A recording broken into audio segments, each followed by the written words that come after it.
माँ की आत्मा, आज कुछ ज्यादा ही देर हो गई। वैसे तो वो महिला हर रोज 8:30 बजे तक आ जाती है, आज 9:30 बजने को आए फिर भी नहीं आई। बिना उसके आए दुकान बंद भी तो नहीं कर सकता, उसे वचन जो दिया है। क्या नाम था उसका? इतने दिनों में उसका नाम भी नहीं पूछा मैंने। ये सब बातें रमेश के दिमाग में चल रही थी। कुछ दिनों पहले ही तो उसने ये डेयरी शुरू की थी। उसकी ये शॉप ज्यादा बड़ी नहीं थी जिसमें वो दूध और बाकी मिल्क प्रोडक्ट्स रखता था। उद्घाटन के दिन ही पहली ग्राहक बन एक महिला उसके शॉप पर आई थी। उसकी गोद में एक छोटा सा लेकिन बहुत ही प्यारा बच्चा था।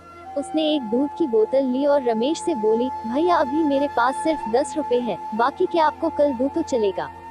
रमेश ने एक बार उसकी तरफ देखा। गरीब थी बेचारी, गले में मंगलसूत्र नहीं, माथे पर सिंदूर नहीं, शायद पति मर गया होगा बेचारी का। रमेश ने अंदाजा लगाया। पुरानी मैली साड़ी को कई जगह रफ्फू किया हुआ था, माथे से पसीने की बूंदें बह रही थी। फिर उसकी नजर उस मासूम बच्चे पर गई जिसके मेले चेहरे पर एक निष्पाप हंसी थी और अभी अभी आए 2 दांत उस हंसी को 4 चांद लगा रहे थे। रमेश ने उस महिला की तरफ देखा और बोला, कोई बात नहीं बहन, आप मुझे बाद में पैसे दे देना। बड़े समाधान के साथ महिला ने रमेश की तरफ देखा और बोली, भैया मैं जरूर आपको कल पैसे दे दूंगी। यही पास में ही उस दूसरी गली में छोटा सा घर है, वही रहती हूँ मैं। रमेश मुस्कुराते हुए बोला, कोई बात नहीं बहन, कल पैसे ना हो तो भी चलेगा, जब आपके पास होंगे तब दे देना। फिर वह महिला वहां से चली गई। अगले दिन वह महिला पैसे लेकर डेयरी पर आई और पैसे रमेश को देने लगी। रमेश ने पैसे लेने से मना किया और बोला, नहीं बहन, मैं यह पैसे नहीं ले सकता क्योंकि कल आपने मेरी बोहनी की थी और कल मुझे 2000 का फायदा हुआ।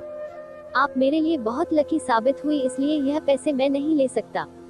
रमेश की कहीं इस बात से उस महिला को बहुत ज्यादा खुशी हुई क्योंकि इतने सालों बाद किसी ने पहली बार उसको लकी कहा था, वरना पति के मौत के बाद तो उसके ससुराल वालों ने उसे पनौती कहकर घर से ही निकाल दिया था। भैया रात को कितने बजे तक आपकी यह शॉप खुली रखते हैं? महिला ने रमेश से पूछा। 8 बजे बंद कर देता हूँ बहन, रमेश ने कहा। रमेश का जवाब सुनकर महिला का चेहरा उदास हो गया। रमेश को यह समझते देर नहीं लगी, उसने पूछा, कोई समस्या है बहन? अपने बच्चे और अपना पेट पालने के लिए मैं 2 घरों में झाड़ू बर्तन का काम करती हूँ। यह सब काम करके रात को 8:30 बजे घर लौट पाती हूँ। तब तक यहाँ आसपास के सभी दुकान बंद हो जाते हैं और लाचारी से मुझे अपने बच्चे को भूखे पेट ही बहला फुसला कर सुलाना पड़ता है। वह बोल नहीं सकता ना, उसी का फायदा उठाती हूँ। कहते हुए उस महिला का गला भर आया। महिला की बातें सुन रमेश को बहुत बुरा लगा। फिर वह बोला, आप चिंता मत कीजिए बहन, बिना आपको दूध की बोतल दिए यह शॉप बंद नहीं होगी, लेकिन मेरी एक शर्त है। अपने आंसू पोंछते हुए महिला ने रमेश की ओर देखा और पूछा, क्या शर्त है? रमेश बोला, आप मुझे दूध के पैसे नहीं देंगी। यह सुन उस महिला की आंखें फिर छलक गई, लेकिन इस बार आंसू दुख के नहीं खुशी के थे। उसे ऐसा लग रहा था जैसे इंसान के रूप में भगवान उसकी मदद करने आ गए हो। उस दिन से हर दिन 8:30 बजे वो डेयरी पर आकर दूध की बोतल लेकर जाती। धीरे धीरे 5 महीने बीत गए और धीरे धीरे महिला बीमार होने लगी। ज्यादा काम और चिंता की वजह से उसका शरीर दिन ब दिन सूखता जा रहा था। ऐसे ही एक दिन रमेश अपने दुकान का सारा काम खत्म कर इस महिला के आने का इंतजार कर रहा था। 9:30 बजे वो महिला आई। आज उसका चेहरा कुछ ज्यादा ही बेजान नजर आ रहा था। बीमारी के कारण आंखों के नीचे काले घेरे और ज्यादा बड़े हुए नजर आ रहे थे। रमेश ने तुरंत फ्रिज खोलकर दूध की बोतल निकाल उसे दी। फ्रिज बंद करने के लिए रमेश मुड़ते हुए बोला कि बहन आज कुछ ज्यादा ही देर कर दी। वो घुमा तब तक वो महिला दूध की बोतल लेकर जा चुकी थी। उसने सोचा आज ज्यादा देर हो गई इसलिए वो जल्दी चली गई होगी। बेचारी का बच्चा रोता होगा भूख से। रमेश ने दुकान बंद की और घर चला गया। अगले दिन ठीक 8 बजे वो महिला शॉप पर आई और आकर बिना कुछ बोले खड़ी हो गई। हमेशा की तरह रमेश ने उसे दूध की बोतल दी।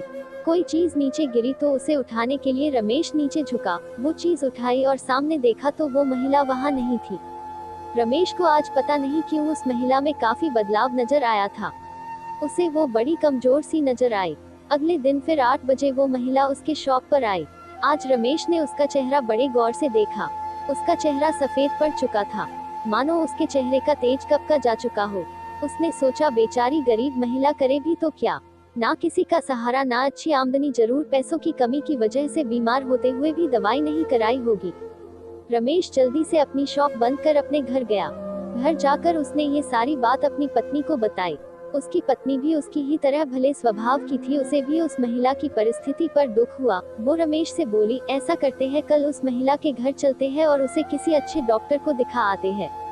रमेश को अपनी पत्नी की बात सुन उस पर गर्व हुआ, क्योंकि उसके विचार भी उसी की तरह दूसरों के प्रति परोपकार के थे।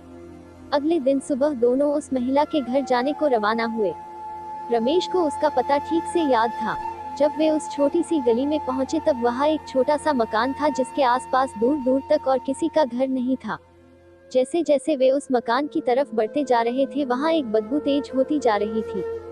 दोनों उस मकान तक पहुंचे और दरवाजा खटखटाया ही था कि वो खुल गया और वो बदबू असहनीय रूप से बढ़ गई। फिर भी दोनों अपने नाक पर कपड़ा रख उस अंधेरे मकान में घुसे, जहां बच्चे के खेलने की आवाज आ रही थी। रमेश ने किसी तरह स्विच ढूंढकर मकान की लाइट जलाई और सामने जो दृश्य दोनों ने देखा वह देखकर दोनों की आंखें फटी की फटी रह गई।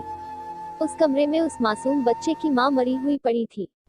उसे देखकर लग रहा था कि वह 3-4 दिन पहले ही अपना देह त्याग चुकी है, क्योंकि धीरे धीरे उसका शरीर सड़ने लगा था। निर्जीव पड़े उस शरीर की आंखें देखकर लग रहा था जैसे रो रो कर सूख चुकी हो। निर्जीव होते हुए भी उस महिला की दोनों आंखें अपने बेटे को ही देख रही थी। उसका बच्चा भी अपनी माँ की आंखों में देखकर खेल रहा था, जैसे उसे लग रहा हो कि माँ उसके साथ खेल रही है और उसका पूरा ध्यान उसी पर है। वहीं पास में ही दूध की 3-4 खाली बोतलें पड़ी हुई थी। यह दृश्य देखकर रमेश और उसकी बीवी दोनों अचंभित रह गए। दोनों के रोंगटे खड़े हो गए।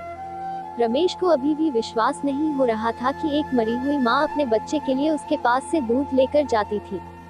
रमेश ने और उसकी बीवी ने उस महिला का विधिवत अंतिम संस्कार किया और उस बच्चे को रमेश ने अपने बीवी के हाथों में रखा। उसने भी उस बच्चे को बड़े प्यार से लिया और दोनों ने उस बच्चे को गोद ले लिया।